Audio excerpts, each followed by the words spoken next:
How's it going, everybody? Welcome back in to the Celtics Talk Weekly post-game show. I am your host, Rob Tan. Joined with me is my co-host, Seamus Arlingo. Seamus, Celtics have done it once again at home. 17 in a row, 17-0, ties the 1957-1958 Boston Celtics for the best home start in franchise history. They did it tonight on an onslaught of points from Jason Tatum, from Kristaps Porzingis, from the whole team. They did a 126-97 against the Utah Jazz and their former assistant head coach, Will Hardy. A lot of good tonight, Seamus. We talked about this before we even got started with the show, how this was kind of a must-win game kind of for the Celtics with this gauntlet of a schedule they have throughout the course of the month. However, before we get into more about that, let's look at this lead tracker. A wire-to-wire win for the Boston Celtics. They led by as much as 36 tonight. They started off on a 10-0 run, and it was all C's further on. Seamus, you know the drill. Your initial thoughts, reactions, opinions on tonight's big-time Celtics blowout for number 17. Well, I know on the surface, excuse me, folks. I don't know this game. Everyone, I think, from being loud at the Garden, everyone who was there. I was not there tonight, but the entire Garden. If you came away from that building, you probably just sounded like me because the Garden was absolutely rocking tonight. And the Celtics, I know on a surface level that this game doesn't look that huge for the Celtics in the long run because this is a bad Utah Jazz team coming in. They're probably a bottom 5 team in the league when it's all said and done. This season is all said and done.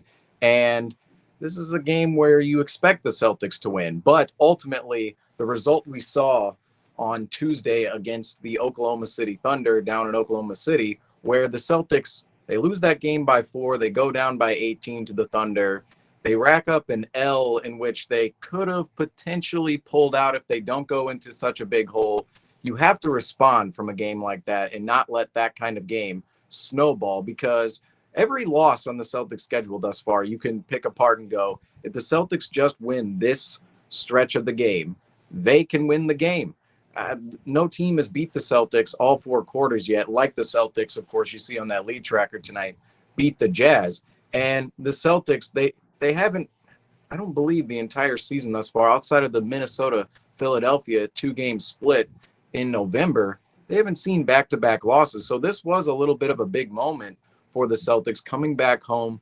It's one of their only home games in the next stretch here, and it's against a bad team in which they should and did beat. So the fact the team came out with high energy, high intensity early and got the job done to the point where the Indiana Pacers, I don't know if they beat the record for points tonight or not. It looked like they were on pace to do so in their matchup. And they, of course, get some extra rest going into the fourth quarter. The Celtics do the same. And now tomorrow night, the Celtics going on the road in Indianapolis, they have a little bit now of, I don't want to say an advantage because of what the Pacers did tonight, but they certainly have more of an advantage now than they did if they would have had to play this full game competitively with the Utah Jazz, which there were some players on the Utah Jazz who certainly were trying to make it competitive, but what the Celtics showed from a talent perspective and execution-wise and just overall early in the game, emitting their energy, it was just at another level than the Utah Jazz, from the Utah Jazz, that is. I thought this was as perfect of an outcome as you could have possibly gotten for the Celtics. This is exactly what you wanted to do to the Utah Jazz. Your next 4 games are critical and crucial for the standings moving forward. You have the Indiana Pacers twice. You have the Timberwolves and then the Milwaukee Bucks on the second night of a back-to-back. You play the Minnesota at home and then you fly out to play Milwaukee. You need to save and preserve as much as you possibly can with everyone's legs. I mean, you need Jason Tatum. He only played 24 minutes tonight. That's huge. Jaylen Brown, 26 minutes.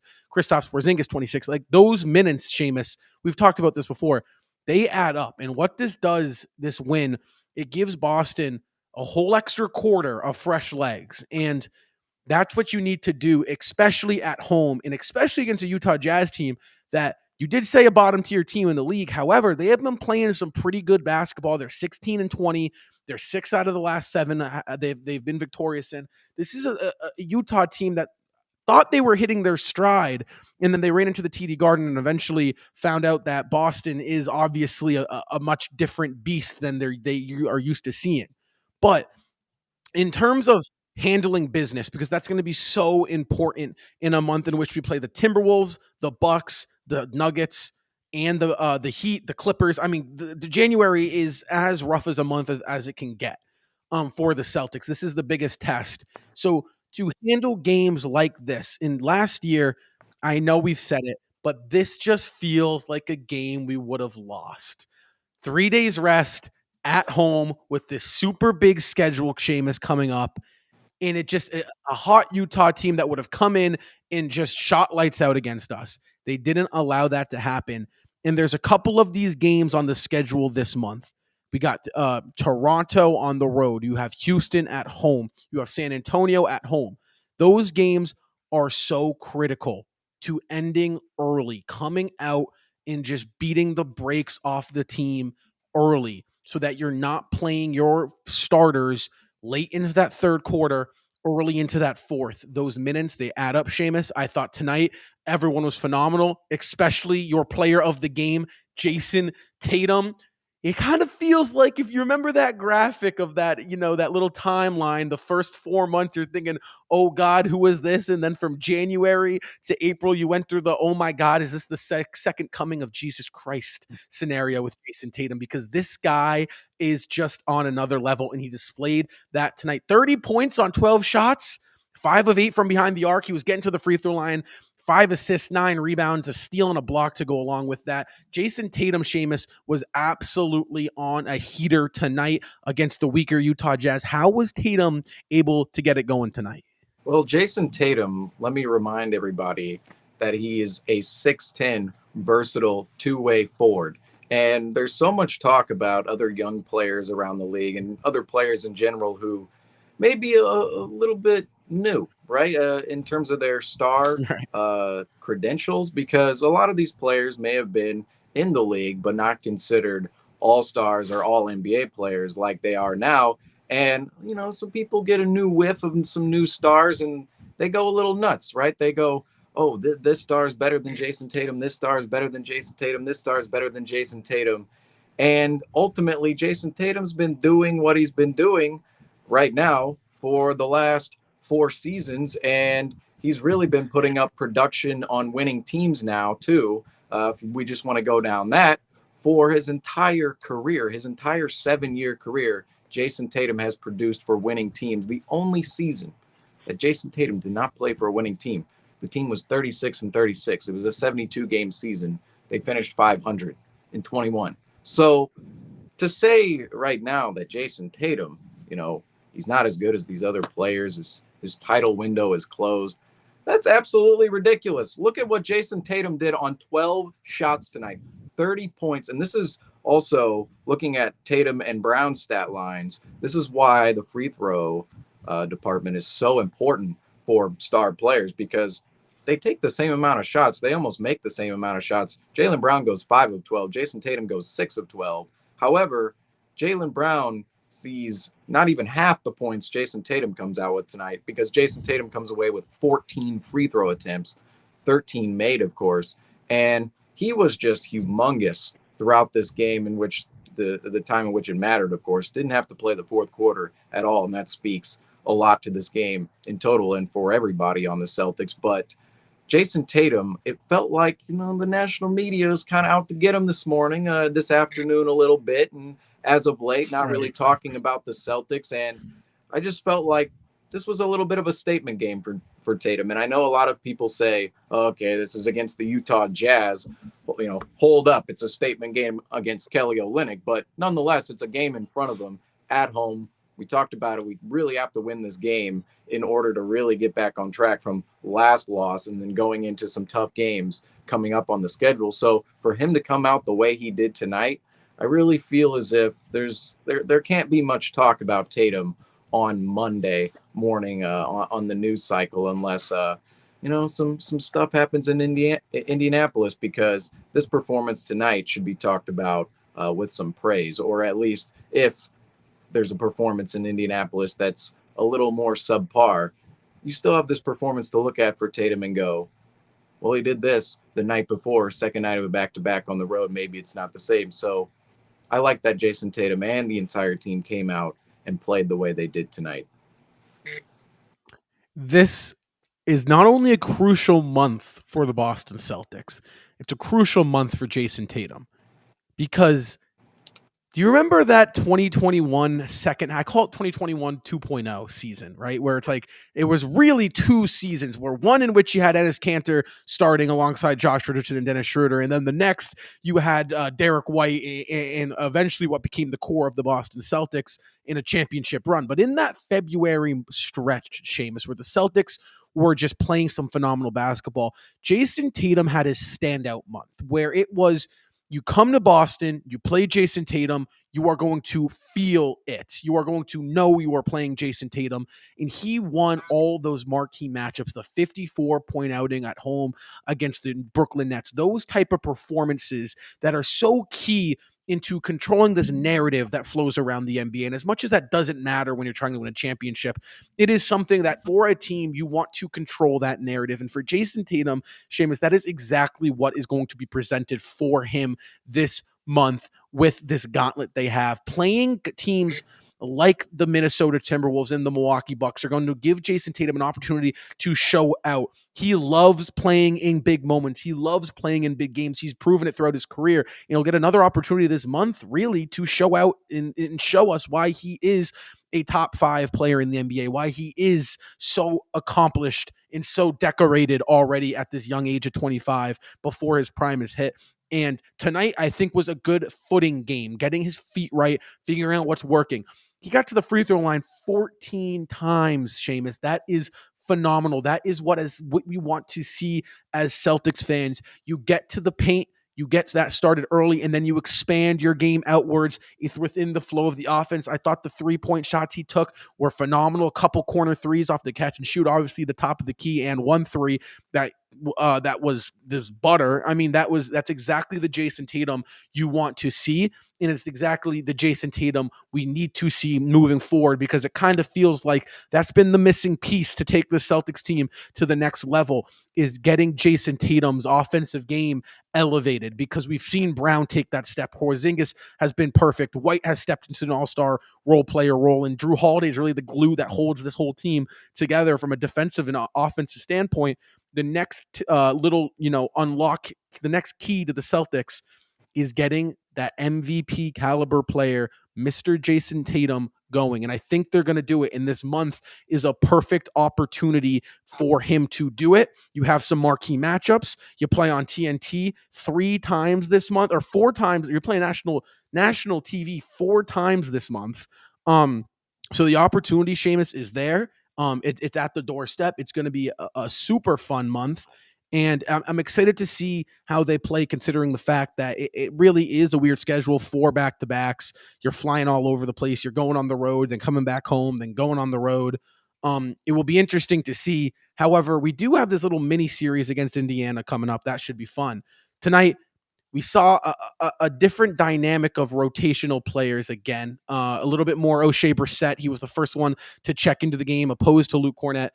Where do you think currently, rotation-wise, has Boston found their groove in terms of who plays when, where? I believe Or who that plays where, when? I believe that as we move further into the season, that right now we're actually more in this tryout stage a little bit, because I think we know who the top, 8 are going to be. I think at this point in Right. time, we see the starting 5 clearly for what it is. And then after that, you have Al Horford coming off the bench, Sam Hauser, Luke Cornett, Peyton Pritchard. And really the question is Cornett and Pritchard, are they expendable, right? Or is Al Horford, I wouldn't say, he's almost in that Marcus Smart range at this point, where he's almost more valuable to the Celtics than any other team in the entire NBA for what he brings in the locker room and just the maturity, and everybody on this team is mature, but Al Horford is just part of that entire core group. Right now, I believe that you just look at what the Celtics have, and there's a question of, should they consolidate some of this for another name on the market somewhere else. If another name were to be presented to the Celtics or were to become available at the trade deadline. And right now, I think we're leaning towards the Celtics should probably just stand pat with what they have because this team has proven to be quite deep.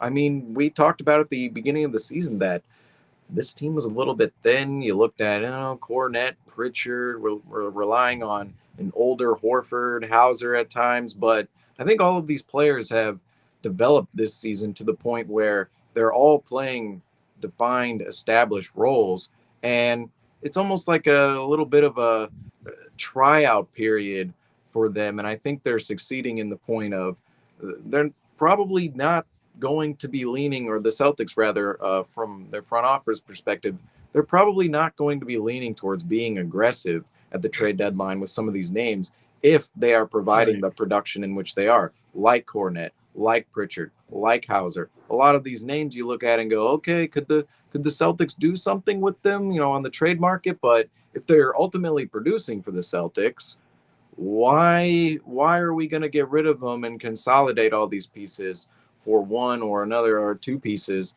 that have not played with us the entire season and we ultimately don't have data on, whereas this entire team, like I said, many times, we've said this many times on this program, so far this season in this game, look at the lead tracker tonight, no exception, the Celtics have not been beat for 4 quarters yet. This game, of course, the Celtics did the beating for all 4 quarters, but they've not been beat for all 4 quarters. So why get rid of some of these guys? And I do believe right now, considering that fact alone, they are finding their groove. They are finding their groove and moving ahead into the next month.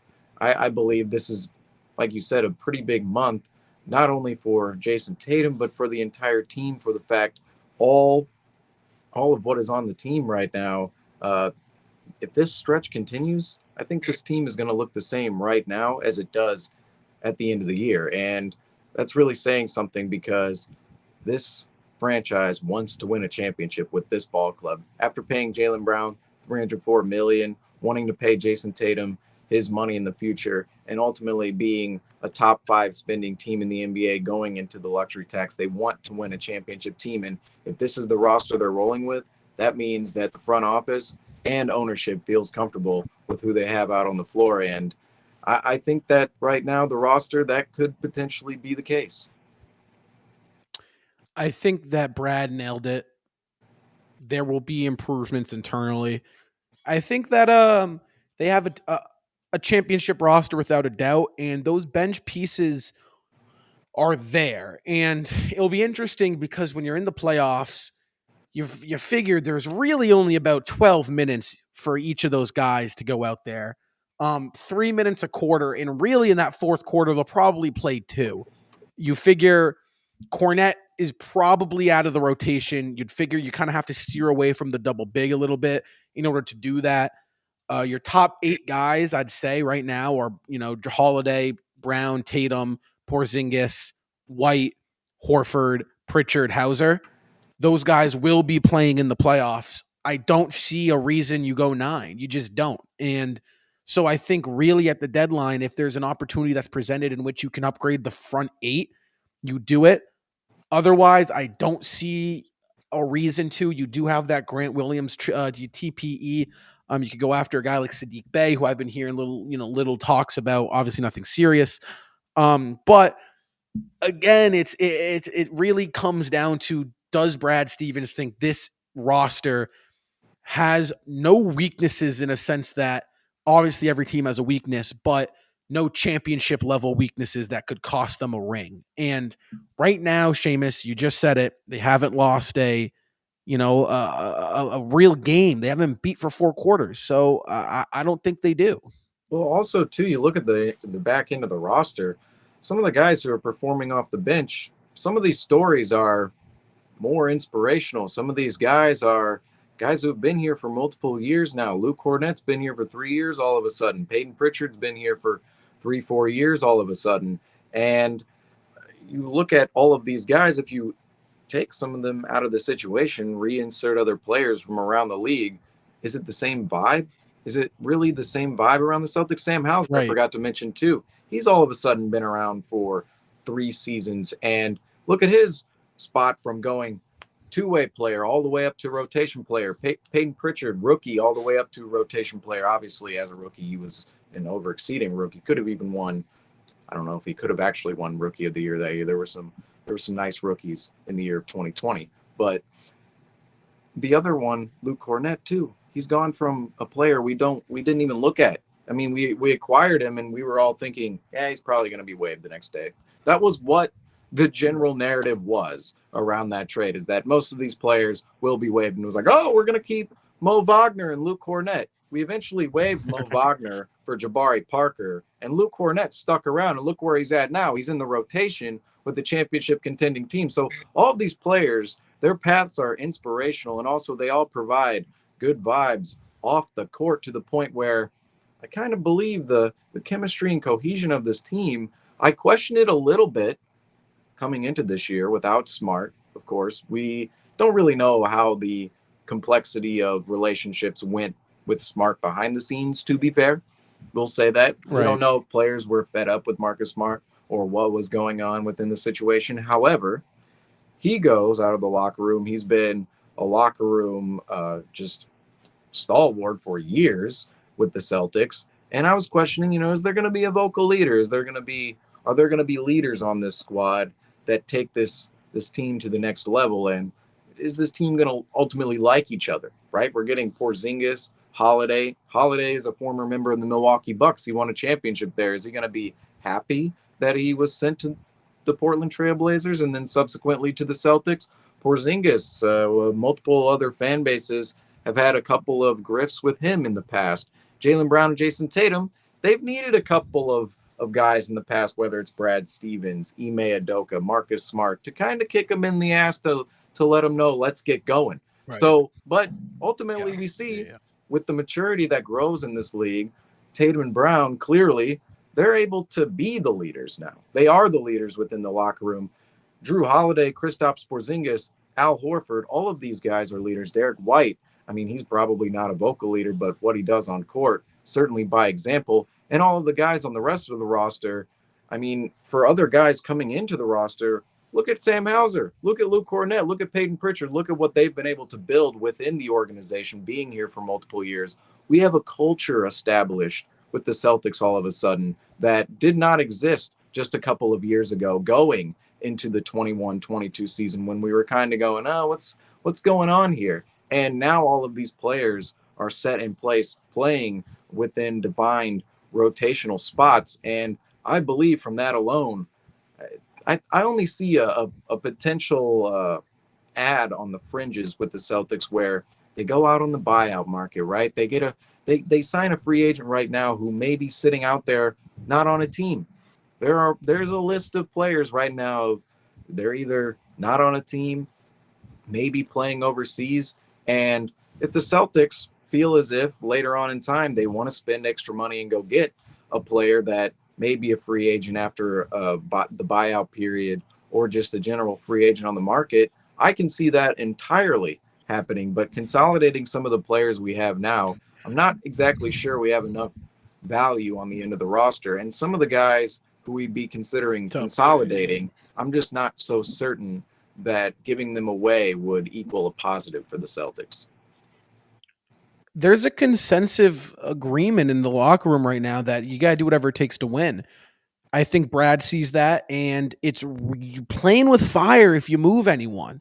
It really is. I mean, it seems like this group is so sold and bought into the system that is the Boston Celtics. And you heard it with Derek White. He was on JJ Redick's podcast, and he was saying, "Listen, I will do whatever it takes to win. If that's standing in the corner for 48 minutes, I'll do that. If it's trying to score, in times in which we need me to score, I'll do that. If it's play defense, I'll do that. If it's hustle onto the floor, he'll do that."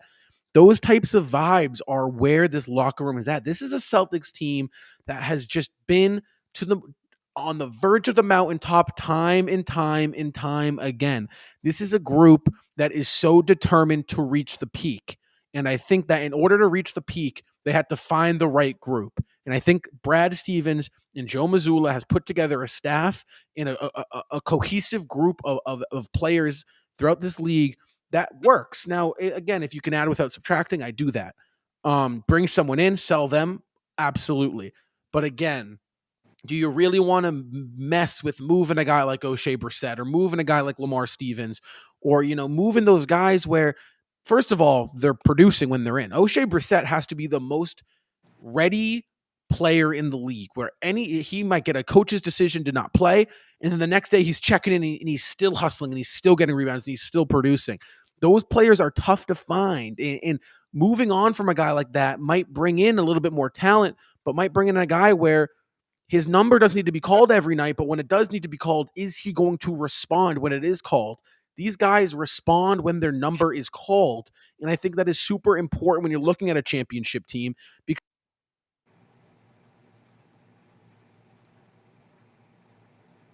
and if it just don't work. So, again, moving forward for the Boston Celtics, I don't see there a realistic financial opportunity to upgrade via trade. Again, you have that Grant TPE that I wouldn't be shocked if we used.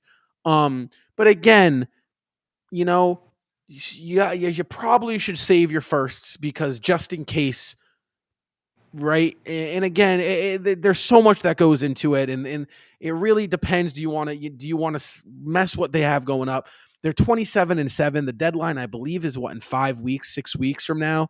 And again, you're 27-7, you're top of the league, and you're creating space now with these teams like Milwaukee and Philadelphia, who is showing that they are beatable.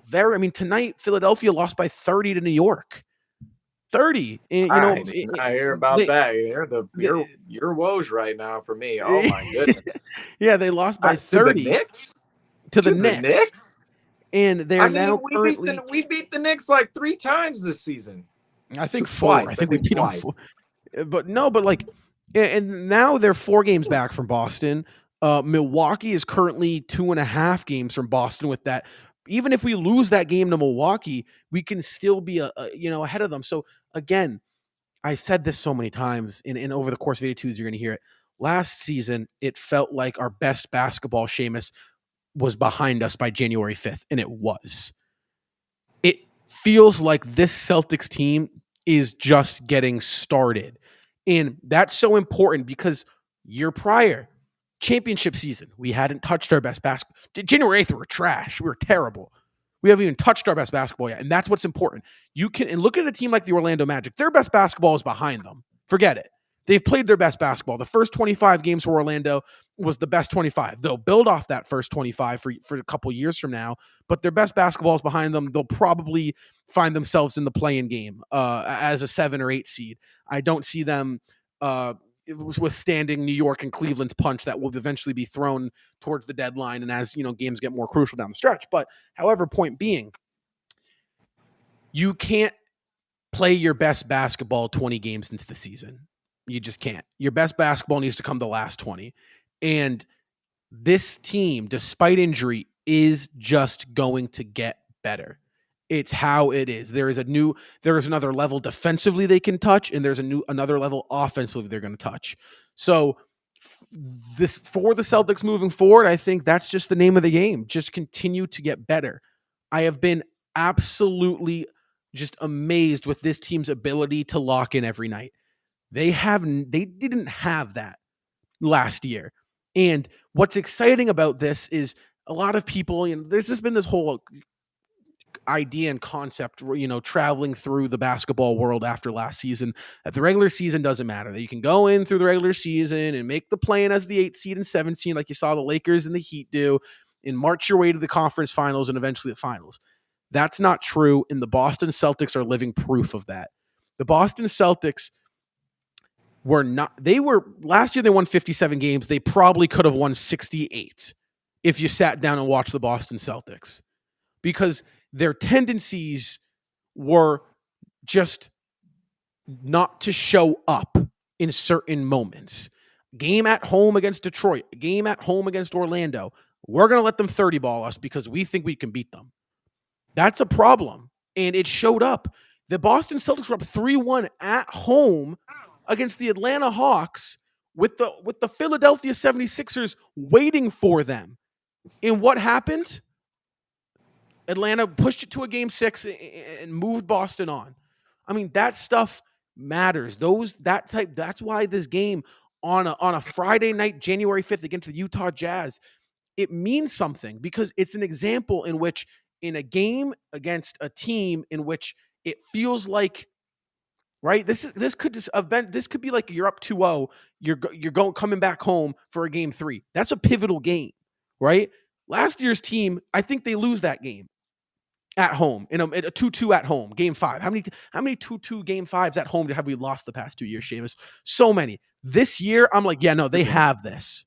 They have this. 2-2 coming back to Boston. They have this game. It matters. It means something. They're at home.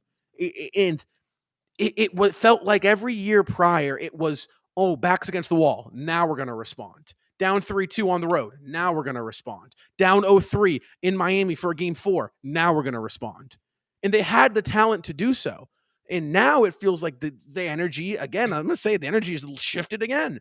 And now it's like, oh, no, we're going to respond now. We need to before it gets bad. We're responding now. Before we realized we've slipped 3 games, losing to Oklahoma, then to Utah, then a game against Indiana. Now we're going to respond with the game with the 3-game winning streak. That's what last year's team would have done.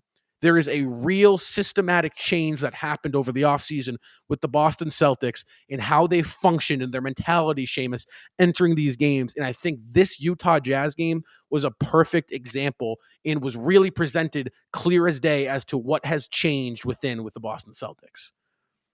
Yeah, and I believe a lot of the comparisons too of last year's team is, I mean, the entire team, they're a bit different, little bit different. Like Malcolm Brogdon, he's gone.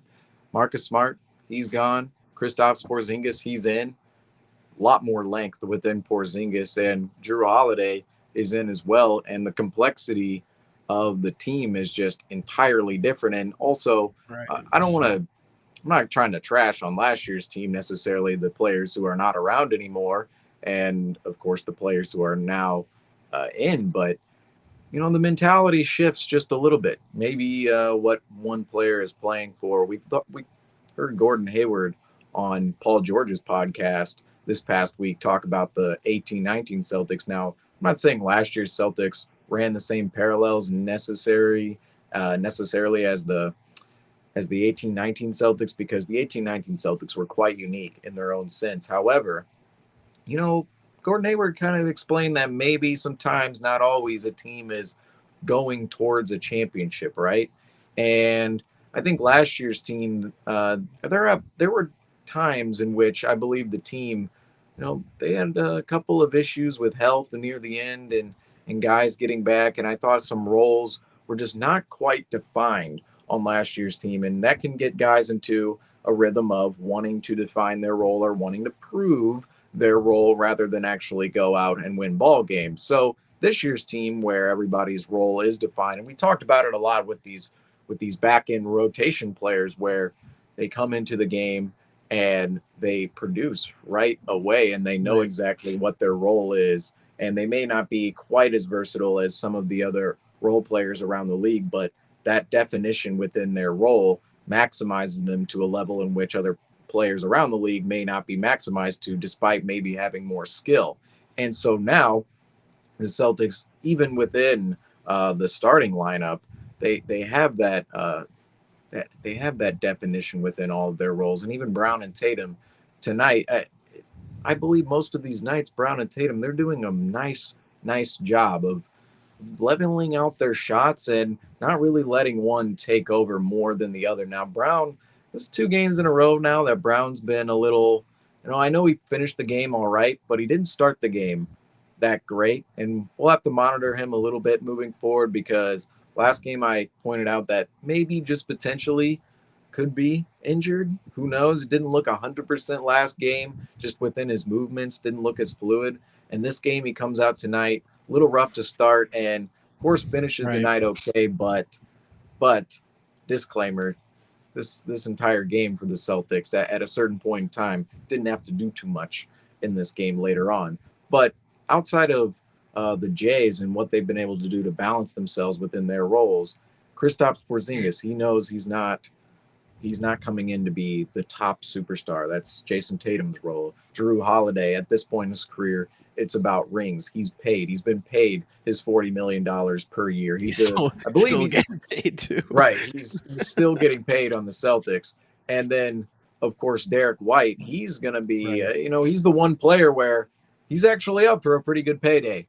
He's coming up for a pretty good payday.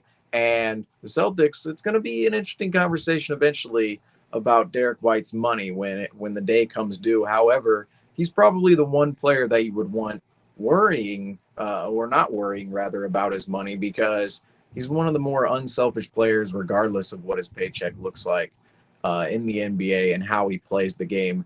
He maximizes and optimizes himself within rotations, whether it was in San Antonio and now in Boston, being an unselfish player and being a player who is just doing the little things on both ends of the floor. So this entire Celtics team, I believe this iteration of the Celtics had some questions, like I said, about their potential chemistry moving into this season. But so far, January 5th, I believe everything is clicked right into place with this team. And this is really how you know the team is building positively. After every single game, we're pretty much Mhm. coming on here and saying this is exactly where we want to be. Now, even the Right. losses, you look at Indiana, Golden State, Oklahoma City, what the Celtics did after those losses, they came out and responded right away. You look at the Sacramento game, responded right after that. The Knicks game, right after the Indiana game. That's not an easy game at home. The New York Boston matchup is always a big matchup.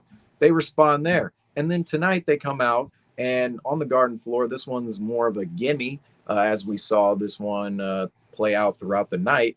And they take it as well, and they've responded to each and every loss. And each and every loss, we continue to mention it, not really beat all four quarters. So right now, just going in rhythm with this team, doing the post game, and really talking about them every single game, it's like we never hit a point where we're like, oh, we're kind of concerned Right. here, we're concerned there. It's all good all the time. We're the Celtics, they're right where they need to be moving ahead.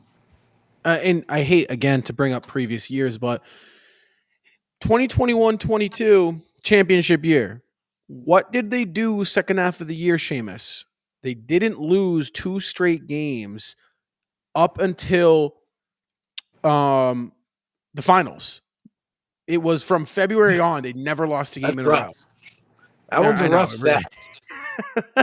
That's a It is, rough stat. Didn't lose two in a row until the finals, and then lost the but finals. Didn't we lose three in a row in the finals? we No, we lost. didn't. No, yeah, we did. No, yeah, we No, did. no, We no. were up 2-1. But it doesn't matter. It doesn't matter. Yeah, up Okay. 2-1, then 2-2, then 3-2. Then, yeah. Jeez. But Jeez. but I do think that shows like, listen, respond. Now the next step for this team, like I said, is getting to a point where you don't have to respond in cleaning house early.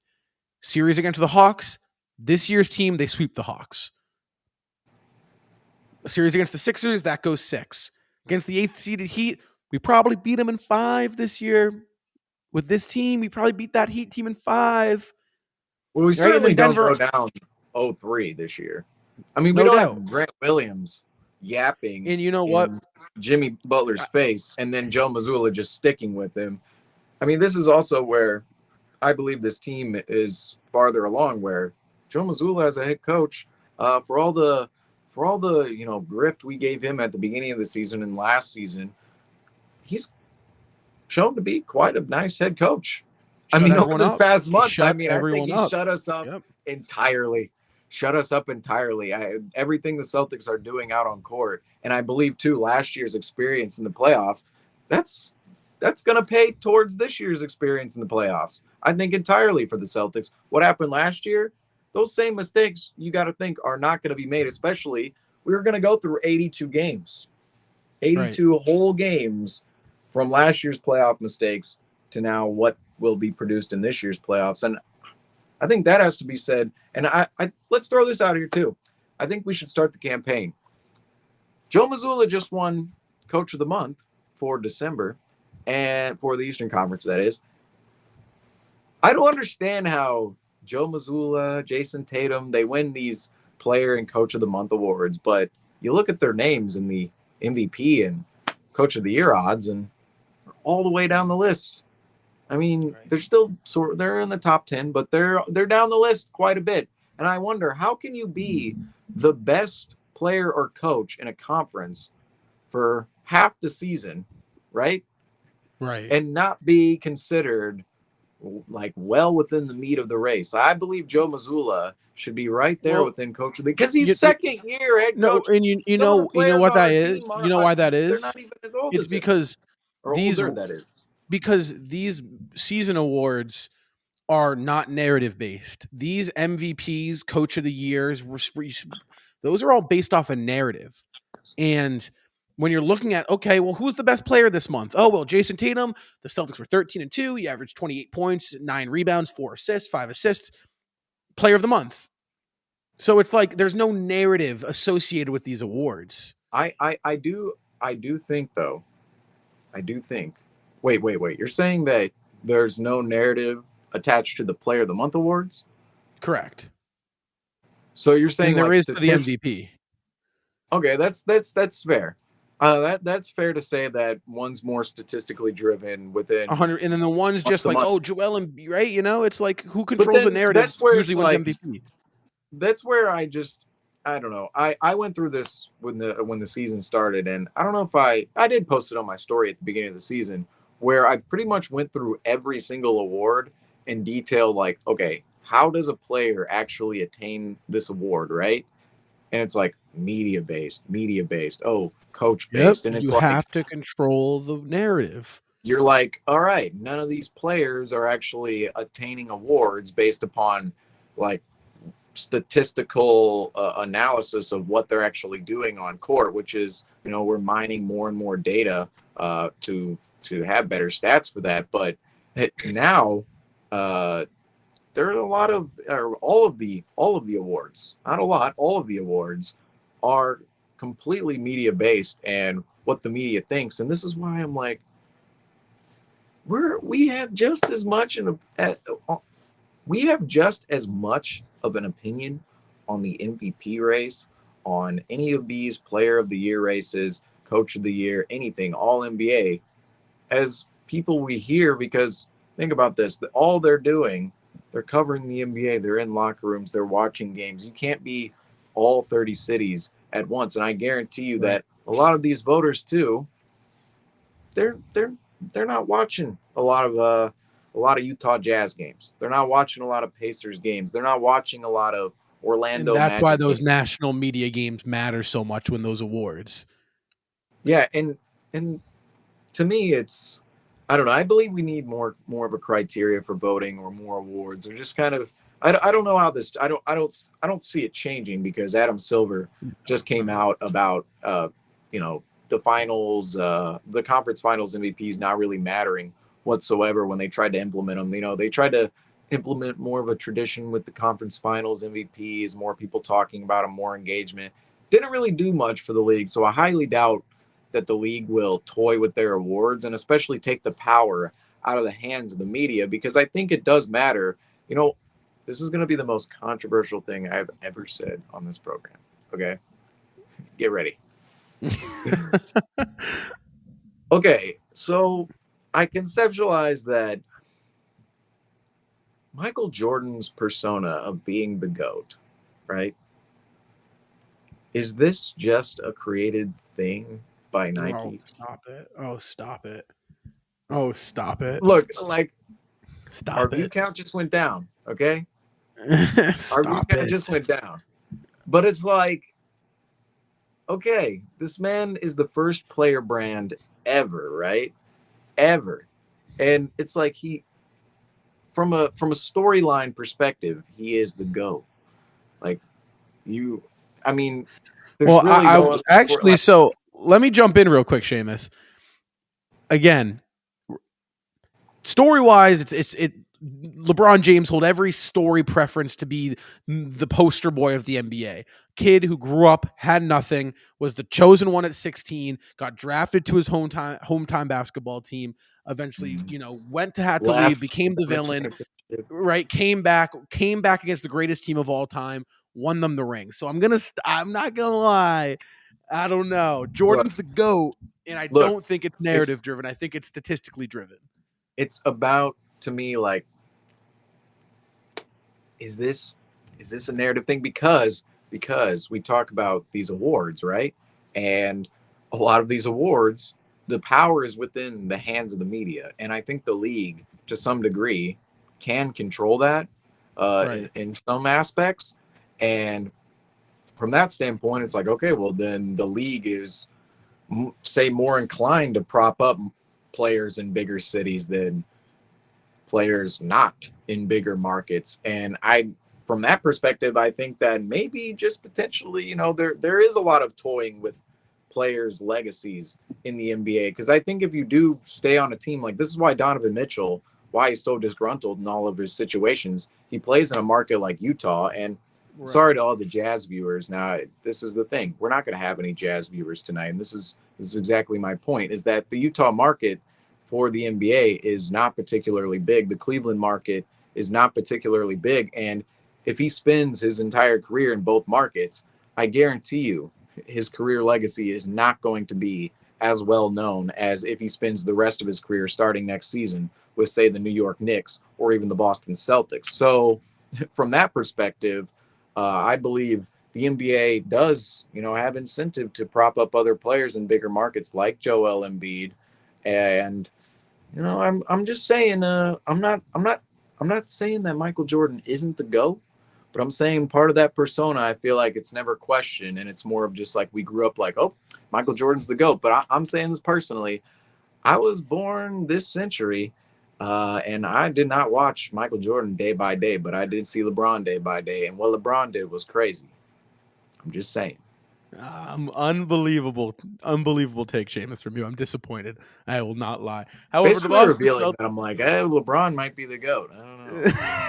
I don't um, know. however, the Boston Celtics did get a big time win, 17th straight win at home tonight against the Utah Jazz, 126-97.